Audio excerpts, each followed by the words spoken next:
18 मई 2024 IPL के इतिहास की वो तारीख जिसे इस लीग की दो सबसे बड़ी टीम्स के फैंस कभी नहीं भुला पाएंगे। जहां आरसीबी फैंस के इस तारीख को ना भुला पाने की वजह है खुशी, तो वहीं दूसरी तरफ सीएसके के फैंस के इस तारीख को ना भुला पाने की वजह है दुख, दर्द, अफसोस, वेदना, व्यथा, शोक, संताप, मातम, पीड़ा, विपदा, खेद, तकलीफ, कसक, अफसाद, आफत, कुड़त, किन्नत, गम, ग्लानि, रहमत, तीस, तास्त्रा। आरसीबी लाइन ने सीएसके लाइन को 2024 के इस मैच में जो जख्म दिए वो अभी तक यानी कि 2 साल बाद भी भरे नहीं हैं। इस मैच के बाद से सीएसके, जिसके लिए फाइनल्स खेलना बच्चों वाली बात हुआ करती थी, उसके लिए अब पिछले 2 सालों से टॉप 4 में क्वालिफाई करना भी एक इम्पॉसिबल सा टास्क हो गया है। तो चलो देखते हैं कि 18 मई 2024 को ऐसा क्या हुआ था जिसे मैं तब से इतना हाइप करने में लगा हूँ। 17 मई 2024 यानी कि सीएसके वर्सेस आरसीबी की मैच से ठीक एक दिन पहले पॉइंट्स टेबल पर टीम्स की स्टैंडिंग्स कुछ इस प्रकार थी। CSK set strong in 4th with 14 points while RCB after winning 5 consecutive matches were 7th with 12 points as both teams were ready to face each other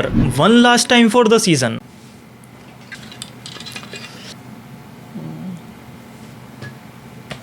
एक काम कर, 200 रुपए दे और 50 रुपए काट ओवर एक्टिंग की वजह से।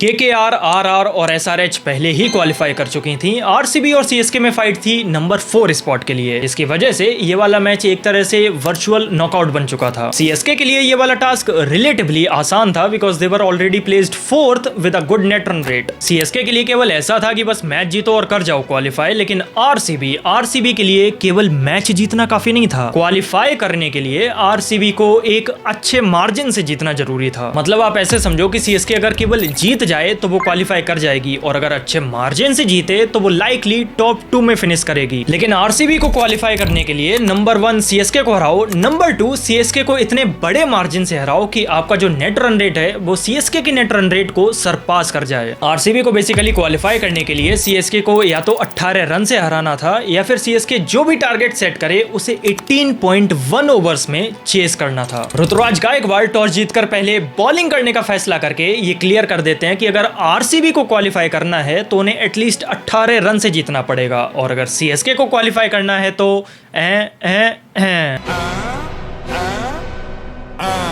बैटिंग का न्योता मिलने के बाद विराट कोहली और फाफ डू प्लेसिस पर एक रिस्पॉन्सिबिलिटी थी कि वो आरसीबी को एक तेज शुरुआत दें, so that RCB put a massive total on the board. No total is a massive total in Bengaluru. Innings के तीसरे ओवर में जैसे ही कोहली देशपांडे को 2 छक्के लगाकर सीएसके पर दबाव बनाने की कोशिश करते हैं, वैसे ही बारिश आ जाती है और फिर गेम को कुछ टाइम के लिए रोकना पड़ता है। लगभग 1 घंटे बाद मैच रिज्यूम होता है, बट 1 घंटे और कवर के नीचे रहने की वजह से पिच एकदम से बैटिंग के लिए मुश्किल हो जाती है। नतीजा आरसीबी बारिश के बाद हुए 2 ओवर्स में केवल 6 रन ही बना पाती है। विराट और फाफ बहुत ज्यादा फ्रस्ट्रेट हो जाते हैं एंड राइटली सो, क्योंकि वो 2 ओवर्स केवल 2 ओवर्स नहीं थे, वो पावर प्ले के 2 ओवर्स थे। पावर प्ले खत्म होने के बाद आरसीबी का स्कोर होता है 42 for no loss which could have possibly been 60 और 65 if not for rain interruption. खैर मैच आगे बढ़ता गया और आरसीबी अपने सभी बैटर्स की मदद से बनाती है अपने 20 ओवर्स में 218 रन, यानी कि आरसीबी को क्वालिफाई करने के लिए सीएसके को 200 या 200 के अंदर रोकना पड़ेगा। चेस करने उतरी सीएसके का मोटिव बस इतना था कि मैच जाए भाड़ की भट्टी में, हमें तो बस कैसे भी करके 201 तक पहुंचना है क्योंकि हमारा टारगेट 219 नहीं 201 है। चेस करने उतरी सीएसके को इनिंग्स की पहली ही बॉल पर एक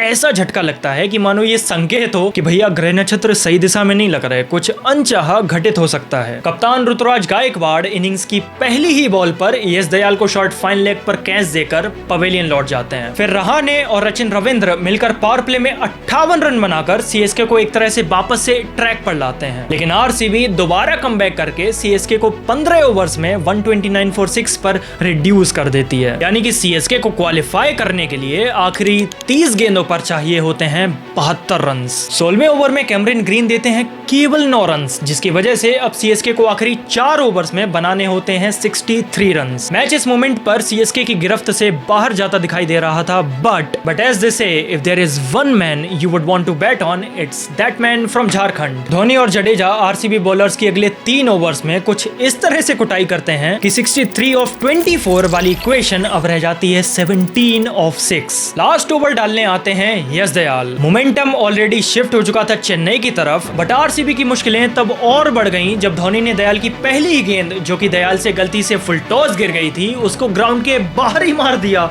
6 रन रन्स के लिए। बट समहाउ धोनी का ये out of the ground 6 RCB के लिए एक ब्लेसिंग इन डिस्गाइज बन गया, क्योंकि बॉल खो जाने की वजह से अंपायर को एक नई बॉल मंगानी पड़ी जो कि सूखी थी, और सूखी बॉल से अपने प्लान्स को एग्जीक्यूट करना is much easier than that of a wet ball. अगली गेंद पर यश दयाल ने अपनी back of the end slower ball को परफेक्टली एग्जीक्यूट करके धोनी साहब को अपने ट्रैप में फंसा लिया। वैसे मैं कभी तो सोचता हूँ कि स्वप्निल ने अंडर प्रेशर वो कितना अच्छा कैच लिया था। सोचो अगर वो कैच ही ड्रॉप हो जाता तो। धोनी के आउट होने के बाद क्रीज पर आते हैं शार्दुल ठाकुर, लेकिन सीएसके अपने 20 ओवर्स में केवल 191 रन्स पर ही सिमट कर एलिमिनेट हो जाती है। वहीं दूसरी तरफ आरसीबी लगातार 6th मैच जीतकर प्लेऑफ्स में एंटर कर जाती है। It takes me back to that coat,